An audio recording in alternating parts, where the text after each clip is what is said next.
Good evening, ladies and gentlemen, and welcome back once again to our English Flash News edition.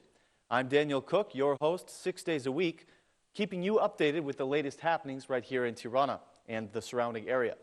In today's news, the recent events in France and the increased risk of terrorist attacks has led Albania and Kosovo to strengthen their cooperation. A day after taking part in the Unity March in Paris, the Vice Prime Minister and Foreign Minister of Kosovo, Hashim Thaçi, paid a visit to Tirana. Mr. Thaçi was received by his counterpart, Ditmir Bushati.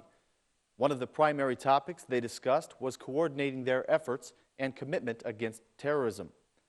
After the meeting, they said that it is necessary to avoid security gaps in the region and that any such issues will be analyzed in a joint meeting between the two governments, which will be held in March. During his visit to Tirana, Thaçi met with several of the political leaders of the country, beginning with the Assembly Speaker, Ilir Meta. They spoke about increasing the strategic cooperation between Kosovo and Albania. Ilir Meta had this to say: "The consolidation of Kosovo's democracy and its Euro-Atlantic integration should be a regional priority that serves peace, security, and the stability of the region." Mr. Thaçi expressed appreciation for the readiness of the Assembly Speaker to cooperate with the Parliament of Kosovo. He expressed esteem for Mr. Meta's commitment and support. Mr. Thaçi also met with Prime Minister Edi Rama. The meeting was focused on the common projects between the two countries and the preparations for the second meeting between the two governments. Prime Minister Rama and Foreign Minister Thaçi stressed the mutual commitment of both governments to further strengthen their cooperation in sectors of mutual interest. During his visit to Tirana, Thaçi was honored with the title Honoris Causa from the University of Tirana. The title was given to him for outstanding contribution to the freedom of the people of Kosovo and the integration reforms. Mr. Thaçi was also received by the chairman of the Democratic Party, Lulzim Basha. Mr. Basha expressed confidence that the new Kosovo government will serve the best interests of the citizens of Kosovo.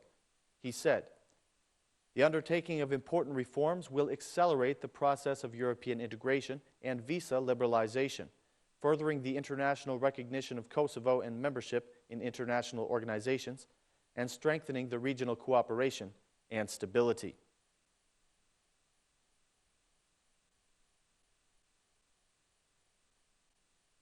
The President and the Speaker of the Assembly have both met with the French ambassador to Tirana to express their sympathy after the attacks that happened in Paris. They both expressed their condolences for the families of the victims and the support of the Albanian nation. After signing the Book of Condolences at the French Embassy in remembrance of the victims of the tragic event, President Nishani had this to say: "I am here today on behalf of myself and my country, in the name of all Albanian citizens, to express once again our condolences and solidarity with the victims and their families. I want to express the great sympathy the Albanians have for the French people and the French authorities after the barbaric act against the magazine Charlie Hebdo. Our hearts go out to the French people who are coping with this barbaric criminal act." For the Assembly Speaker, Ilir Meta, the presence of 4 different religious representatives in the march was a clear example of the religious tolerance in Albania. Mr. Meta also signed the Book of Condolences at the French Embassy before making a statement for the media. He said that the march that was held yesterday in Paris was a clear indication of the triumph against terrorism. "I wish to express once again, here at the French Embassy, that the France of freedom, of human rights, and of hope will prevail," he said. "I think that yesterday's march in Paris was a clear indication of this triumph against terrorism, fear, and uncertainty.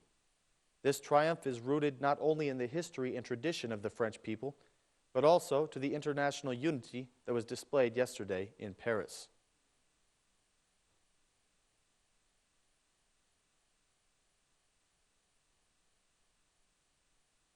A court hearing was held today for the event that took place back in July, in which physical conflict actually broke out in the Parliamentary Assembly. The case concerns the Democratic Party MP Gent Strazimiri and 2 Socialist Party MPs, Pierin Indreu and Arben Ndoka. Strazimiri claims to have been struck by the Socialist MPs. He also claims that his life was actually threatened. He made this claim in the High Court. After he hit me, he said that he would renounce his MP mandate and kill me. The Democratic MP once again claimed that the attack against him was ordered by Prime Minister Edi Rama.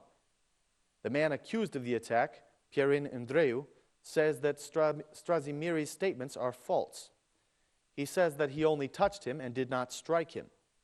He had this to say about Strazimiri's statements. The testimony of Strazimiri was confusing. He did not remember what he had told the prosecutor. Once he said that I had touched him, once he said that I hit him, and once he said that I was following the orders of Edi Rama. His testimony was extremely vague. It seemed like he did not know what to say. I did not hit him. I only touched him to get his attention, and I never threatened him. The court heard the testimony of 2 guards as well, who spoke about their intervention in the conflict on that day. Several other MPs are supposed to testify on February 9th.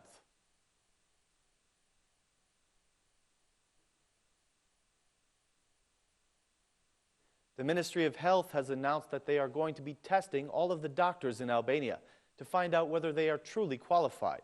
This announcement was criticized by the former Minister of Health, Petrit Vasili. He says that it is an exaggerated and unnecessary initiative, and that it sets us back to the time of the dictatorship. He said, "I believe that this initiative takes us back to the previous testing system, which only managed to create an artificial sense of security. The Order of Doctors is also against this decision. The leader of the organization says that there is no reason for the doctors to be tested when they have all been licensed. The doctor's profession is the most tested and controlled profession there is. I think the institution leaders need to be tested," they said. The Ministry of Health says that the initiative is based upon a 16-month assessment of how well the health system is performing. Based upon the results of this assessment, they have decided to test the doctors, the nurses, and the medical technicians.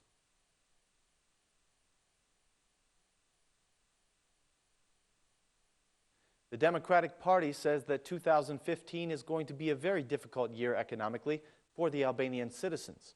A representative of the party made the following statement. 2015 is beginning with increased taxes and increased electricity prices. Everyone is going to pay 25% more for their electricity, and businesses will have to pay 33% more. This is going to affect the prices of other products as well. She said that Albanians are paying higher oil prices than they should because of the high taxes that have been imposed. She feels that the recent Instat data is disturbing and shows an overall decrease in consumption. She says that the economic difficulties for the Albanians are because of a prime minister who is not an economist, but just a painter.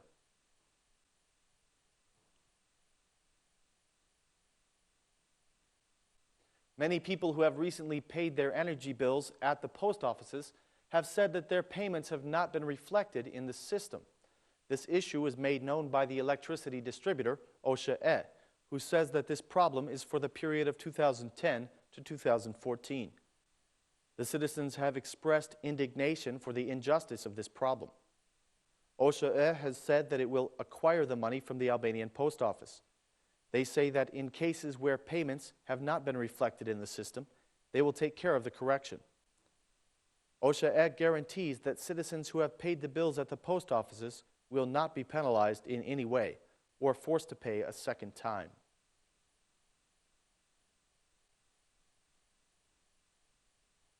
A powerful windstorm last night caused some damage to the buildings in a village outside of Shkodra.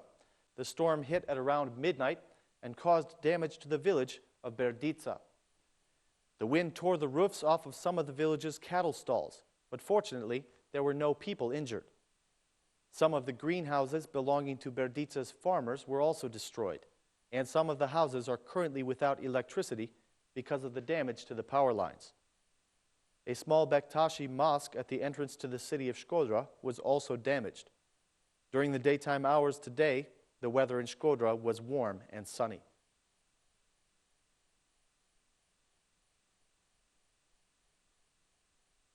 The movements of the residents in Korça is still somewhat limited due to the presence of ice and frost on the roads. The town hall claims that it pays 120 million lek per year to spread salt on the roads, but the people say differently. The citizens are denouncing the city hall and the company that they contract, saying that they are not spreading salt on the streets. The situation is problematic, and a number of citizens have been hospitalized with injuries from slipping on the ice.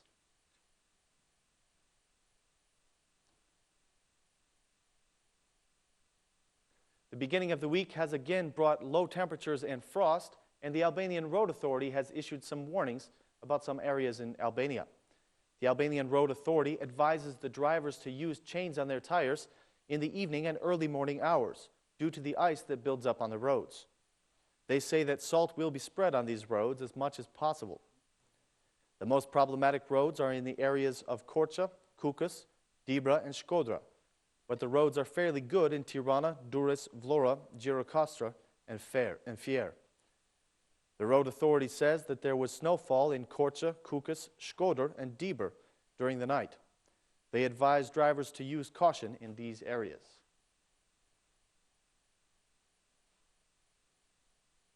That's all of our news for this evening. Thank you for watching. Please join us again tomorrow at the same time for more Albanian news in English. Thanks and good night.